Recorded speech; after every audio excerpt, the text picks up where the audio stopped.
नमस्कार बच्चों। हम पढ़ रहे थे छंद।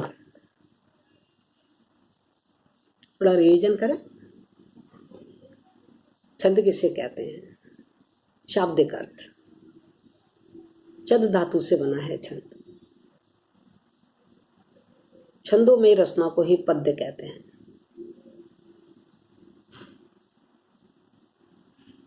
पद्य में विभिन्न चरण होते हैं। उन चरणों में मात्राएं या वर्ण होते हैं और मात्राओं और वर्णों से नियमित जो पद्य में रचना है उसको हम छंद कहते हैं। हमने छंद के विभिन्न अंग पढ़े और मैंने आपसे कहा था कि छंद के अंगों पर विशेष ध्यान देना है। हमें जल्दबाजी नहीं करनी है, बहुत आराम से चलना है। छंद का एक एक अंग हमें समझ में आना चाहिए। यति, गति, मात्रा, वर्ण क्या है, ह्रस्व क्या है, दीर्घ मात्रा क्या है, लघु और गुरु क्या है, इन सब का हमने बहुत अच्छी तरीके से बारीकी से अध्ययन किया। एक क्लास में मैंने आपको मात्रा लगाना सिखाया था, वर्ण गिनना सिखाया था कि किस तरीके से हम वर्ण और मात्रा की गणना करते हैं। और कल की क्लास में मैंने आपको गण सिखाए थे कि गण कैसे ज्ञात करते हैं। गण किसे कहते हैं? 3 वर्णों के समूह को गण कहते हैं। और एक सूत्र बताया था, याद है? य माता राज भांसल का, जिसके आधार पर हम गणों के नाम, उनका लक्षण, उनका रूप अच्छे तरीके से ज्ञात कर सकते हैं। बड़े आसानी से याद कर सकते हैं कि जगण है तो इसका स्वरूप क्या है, यगण है तो इसका स्वरूप क्या है। और आपको अच्छी तरीके से समझ में आ गए थे क्योंकि आपने मुझे कमेंट्स बॉक्स में या मैसेज करके कोई प्रश्न नहीं पूछा और आपने बताया हमको समझ में आ गए। आज थोड़ा आगे चलते हैं। अंग कंप्लीट हो गए। आज देखते हैं हम छंदों के प्रकार। छंद कितने प्रकार के होते हैं बेटा? मुख्य रूप से तो छंदों को 2 ही प्रकार का माना गया है, मात्रिक छंद और वर्णिक छंद। आपने बहुत बार इनके नाम सुने होंगे, मात्रिक छंद और वर्णिक छंद। तो मुख्य रूप से तो 2 ही प्रकार के छंद माने गए, मात्रिक और वर्णिक छंद। लेकिन कुछ आचार्य, कुछ काव्यशास्त्री लय के आधार पर छंद का एक तीसरा प्रकार भी बताते हैं, लयात्मक छंद, गीति काव्य जिसे कहा जा सकता है। इसके अंतर्गत हम गीत रखते हैं। तो इस तरीके से यदि हम छंदों के प्रकार को बांटे हैं तो छंद के 3 प्रकार हुए। देखिए, मैं आपके व्हाइट बोर्ड पर इसका चार्ट बना रही हूं और अब ध्यान से सुनिए। छंद के प्रकार: पहला वर्णिक, दूसरा मात्रिक और तीसरा लयात्मक। ये आप मात्रिक को पहले रख लीजिए, पहला मात्रिक, दूसरा वर्णिक और तीसरा लयात्मक। हम इसका चार्ट बना के चलेंगे तो ये हमारे दिमाग में एक दीर्घगामी स्मृति की तरह छप जाएगा। इसलिए इसके चार्ट पर विशेष ध्यान दें। ठीक है, मैं इस चार्ट की फोटो खींच के भी आपके पास भेजूंगी। तो छंद को हमने मोटे मोटे 3 भागों में बांट लिया, मात्रिक, वर्णिक और लयात्मक। अब लेते हैं हम मात्रिक छंद को। पहले बताएं मात्रिक छंद किसे कहते हैं। नाम से ही मालूम पड़ रहा है, मात्रिक, जिनमें मात्राओं की निश्चित संख्या हो। वे छंद जिनमें मात्राओं की गणना करते हैं और मात्राओं की गणना के आधार पर हम उन छंदों के नाम देते हैं, उसे हम कहते हैं मात्रिक छंद, जिसमें मात्राओं की संख्या नियत होती है, निश्चित होती है और मात्राओं के आधार पर ही उन छंदों के नाम दिए जाते हैं, उनके लक्षण बताए जाते हैं। तो उसे हम कहते हैं मात्रिक छंद। बेटा, ये जो मात्रिक छंद है इसको आगे जाके हम और 3 भागों में बांट देते हैं, सममात्रिक छंद, अर्धमात्रिक छंद और विषम मात्रिक छंद। अब ध्यान दीजिए, सबसे पहले हमने छंद के प्रकार 3 भागों में बांटे, मात्रिक, वर्णिक, लयात्मक। दोनों को छोड़ दीजिए, वर्णिक और लयात्मक को छोड़ दीजिए और मात्रिक छंद को लीजिए। मात्रिक छंद में पहला सममात्रिक, दूसरा अर्धसममात्रिक और तीसरा विषम मात्रिक छंद। अब लेते हैं हम सम छंदों, मात्रिक छंद को। जैसे नाम से मालूम पड़ रहा, सम, इस छंद में जो चरण होते हैं, मतलब 4 चरण हैं, तो चारों चरणों में समान मात्राएं होंगी। ये नहीं कि किसी चरण में कुछ और किसी चरण में कितनी और किसी चरण में कितनी। 4 चरण है तो चारों चरणों में समान मात्राएं होंगी। जैसे आप चौपाई को उठा लीजिए, चौपाई में 4 चरण है, प्रत्येक चरण में 16 मात्राएं मिलेंगी आपको। पहले चरण में भी, दूसरे चरण में भी, तीसरे चरण में भी, चौथे चरण में भी। हो गया सम, मतलब हर चरण में समान मात्राएं, उसे हम कहते हैं सममात्रिक चरण। दूसरा लीजिए, अर्ध सममात्रिक छंद। नाम से मालूम पड़ा अर्ध, यानी कि इसके जो चरण हैं उनमें आधों में तो एक संख्या की मात्राएं होंगी और आधे चरणों में दूसरी संख्या की मात्राएं होंगी। उदाहरण के लिए लेते हैं अपन दोहा। दोहा में 4 चरण होते हैं। उसका पहले और तीसरे चरण में 13-13 मात्राएं, दूसरे और चौथे चरण में 11-11 मात्राएं। हो गया अर्धसम। पहला और तीसरा आधे चरण, इनमें होगी 13-13, और दूसरा और चौथा दूसरे आधे चरण, उनमें हो गई 11-11। तो अर्धसम यानी कि समानता है, लेकिन आधे चरणों में एक संख्या की मात्रा है और दूसरे आधे चरणों में अलग संख्या की मात्रा है। इन्हें कहते हैं हम अर्ध सम मात्रिक छंद। अब तीसरा आता है विषम मात्रिक छंद। क्या होते हैं विषम मात्रिक छंद? बेटा, जो ना तो सम की संख्या श्रेणी में आए और ना अर्ध सम मात्रिक छंद की श्रेणी में आए, यानी कि जिनकी ना तो हर चरण में समान मात्राएं हो और ना ऐसा हो कि आधों में एक और आधों में एक। ऐसे छंदों को हम विषम मात्रिक छंद कहते हैं। और उन छंदों को भी विषम मात्रिक छंदी कहा जाता है जिसमें 4 से ज्यादा चरण पाए जाएं। जैसे हमने देखा दोहा में 4 चरण, चौपाई में देखा 4 चरण, लेकिन आप देखिए छप्पे, आप देखिए कुंडलियां, उसमें 4 से ज्यादा चरण हैं। तो ऐसे छंदों को जिसमें 4 से ज्यादा चरण पाए जाएं उन्हें हम विषम मात्रिक छंद कहते हैं। फिर देखो, रिवीजन करो। छंद के प्रकार 3 भागों में बांटे, मात्रिक, वर्णिक, लयात्मक। वर्णिक और लयात्मक को छोड़ दीजिए, सम उठाया, मात्रिक छंद उठाया, मात्रिक छंद में सम, अर्धसम और विषम, तीनों का अध्ययन हो गया। कोई दिक्कत? आगे चलें। अब सम छंद को उठाइए। यहां भी एक उपभेद किया गया है। मात्राएं होती हैं, यदि उस छंद में 32 से कम मात्राएं हैं तो उसे साधारण छंद कहा जाता है, और यदि उसमें 32 से ज्यादा मात्राएं हैं तो ऐसे छंद को दंडक छंद कहा जाता है। क्लियर? सुनिए दोबारा से।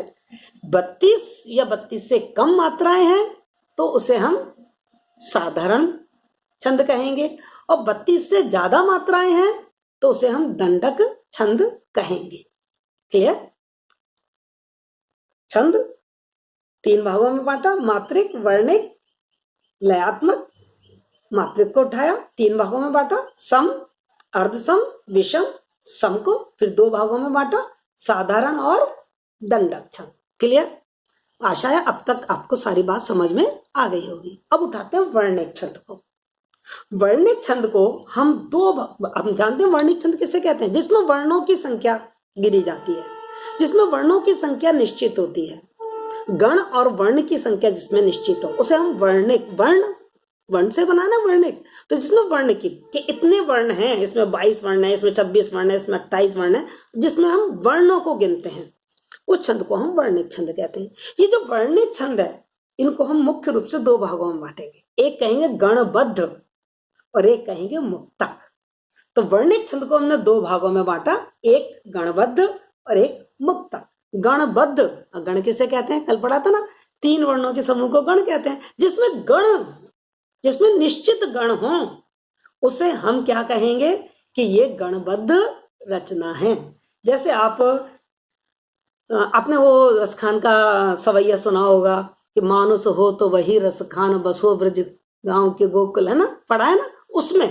उसमें निश्चित रूप से जो गण है वो गण उसमें बिल्कुल निश्चित है। उसे हम कहेंगे कि ये, जैसे उसमें 8 भगण है, उसमें 8 भगण है, तो वो गण निश्चित हो गए कि जो किरीट सवैया है उसमें 8 भगण होंगे। यानी कि गणों की संख्या निश्चित हो गई। तो इसे हम क्या कहेंगे, ये गणबद्ध वर्णिक छंद है।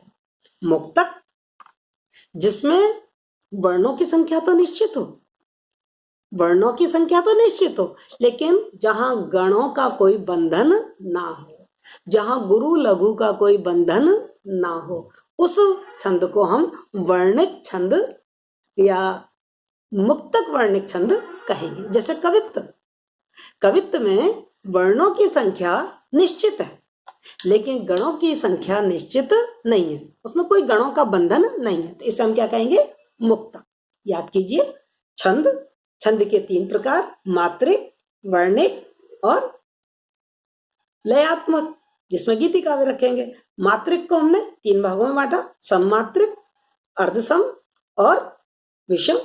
और सम को फिर हमने 2 भागों में बांटा था, साधारण और दंडक। फिर हम आए वर्णिक पर। वर्णिक को हमने 2 भागों में बांटा, एक गणबद्ध और एक मुक्तक। गणबद्ध जिसमें गणों की संख्या निश्चित हो, मुक्तक जिसमें गणों का कोई बंधन ना हो पर वर्ण निश्चित हो, उसे हम मुक्तक छंद कहेंगे।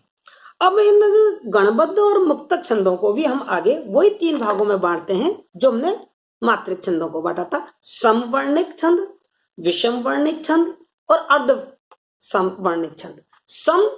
समवर्णिक छंद, वही याद कीजिए परिभाषा, जिसकी प्रत्येक पंक्तियों में वर्णों की संख्या समान हो। जैसे प्रथम चरण में भी वही वर्ण आए, उतनी संख्या है, दूसरे चरण में भी उतनी संख्या, तीसरे चरण में भी उतनी संख्या, चौथे चरण में भी उतनी ही संख्या। जैसे आप उठा लीजिए, क्या कहते हैं, अपने सवैया को उठा लीजिए, है ना, ये क्या है, इनके प्रत्येक जो चरण है उसमें वर्णों की संख्या बिल्कुल निश्चित है। द्रुत विलंबित उठा लीजिए, प्रत्येक चरण में वर्णों की संख्या निश्चित है, तो इसे हम कहेंगे कि ये समवर्णिक छंद है। अर्धवर्णिक छंद, अर्धवर्णिक छंद कौन से कहलाएंगे, जिनके आधे वर्ण में एक तरीके की संख्या हो और दूसरे आधे वर्णों में अलग तरीके की संख्या हो, उसे हम कहेंगे अर्धवर्णिक छंद। विषम जिसमें कोई संख्या निश्चित ना हो, ये बहुत ही कम पाए जाते हैं, ज्यादा मात्रा में हमको नहीं मिलते, विषम वर्णिक छंद हमको ज्यादा नहीं मिलते। तो याद कीजिए, अपने प्रकार को याद करने के लिए फिर से हम अपने चार्ट को याद करते हैं। छंद, छंद के हमने 3 भाग किए, एक मात्रिक, एक वर्णिक, एक लयात्मक। जो मात्रिक है उसको हमने 3 भागों में बांटा, सम, अर्धसम और विषम। सम को फिर हमने 2 भागों में बांटा, साधारण और दंडक। वर्णिक छंद को 2 भागों में बांटा, गणबद्ध और मुक्तक। दोनों को ही 3-3 भागों में बांटा, सम, अर्धसम और विषम। सम को फिर वही 2 भागों में बांटा, साधारण और दंडक। ध्यान दीजिए, यदि 26 वर्ण से कम वर्ण वाले जो छंद होते हैं वो साधारण कहलाते हैं। जैसे हमने वहां पढ़ा था ना, 32 से कम मात्रा वाले छंद साधारण कहलाते हैं, ऐसे यहाँ 26 से कम वर्ण वाले जो छंद हैं वो साधारण कहलाएंगे, और 26 से जो अधिक वर्ण वाले छंद हैं उन्हें हम दंडक वर्णिक छंद कहेंगे। आशा है यहाँ तक आपको बिल्कुल क्लियर हो गया है। अब हम देखते हैं लयात्मक। जो हमारे लयात्मक गीति काव्य वाले छंद हैं उनमें हम क्या पढ़ते हैं, मुख्य रूप से उनमें बेटा 5 प्रकार के छंद पाए जाते हैं। 5 प्रकार के छंद पाए जाते हैं, और उन 5 प्रकार के छंदों में 3 तो होते हैं आपके, जो 3 छंद होते हैं वो तो आपके मिलेंगे आपको अर्धसम, और 2 छंद मिलेंगे उसमें सम। जैसे गीति, उपगीति और आर्या गीति, ये तीनों ही विषम गीति काव्य के विषम चरण वाले छंद हैं। और आर्या के बाद जो उद्गीति है, ये 2 हमारे सम माने जाते हैं, इसमें समान वर्ण होते हैं। तो इस तरीके से याद कीजिए, दोबारा से हम रिवाइज करते हैं अपने प्रकार को। यदि हमने प्रकारों को अच्छी तरह से याद कर लिया तो आगे के छंद लर्न करना हमारे लिए बहुत आसान हो जाएगा, और पहचानना कि ये मात्रिक है, ये वर्णिक है और ये गीति है। जो मात्रिक है उसको हमने 3 भागों, पहले सबसे पहले छंद के भेद। छंद के भेद 3, पहला मात्रिक, दूसरा वर्णिक, तीसरा गीति काव्य। मात्रिक के 3 भेद, सम, अर्धसम, विषम। सम के 2 भाग, साधारण और दंडक। वर्णिक में आइए, दो पार्ट करेंगे, गणबद्ध और मुक्त, दोनों के 3-3 पार्ट, सम, अर्धसम और विषम। सम के फिर 2 भाग, साधारण और दंडक। और जो गीति काव्य है उसमें 5 प्रकार के छंद आएंगे आपके, उसमें सम वाले भी आएंगे और विषम वाले भी आएंगे। ठीक है, तो इसमें नाम लिखेंगे अपन गीति, उपगीति, आर्य गीति, उद्गीति और आर्य। इस तरीके से आप अपने इस छंदों के प्रकार का चार्ट बना लीजिए, कभी नहीं भूलेंगे। यदि आपको प्रकार याद हो जाते हैं तो कल से हम, यदि यहाँ तक आपको कोई दिक्कत नहीं आती छंद के अर्थ में, छंद की परिभाषा में, छंद के महत्व में, छंद के अंगों में, छंद में वर्ण और मात्राओं की गणना में, और गणों को पहचानने में, और छंदों के प्रकार, यहाँ तक आपके चीज से यदि सारे कॉन्सेप्ट क्लियर हो जाते हैं तो कल से हम छंद पढ़ना, अलग अलग छंद पढ़ना शुरू करेंगे और उन छंद की परिभाषा और उनके उदाहरण हम देखेंगे। आशा है आपको यहाँ तक सब कुछ समझ आया होगा। यदि कुछ भी समझ में नहीं आया हो तो मुझे कमेंट्स बॉक्स में लिखें, मैसेज करें, मैं आपकी हर समस्या का समाधान करने की कोशिश करूंगी। Thank you, have a nice day.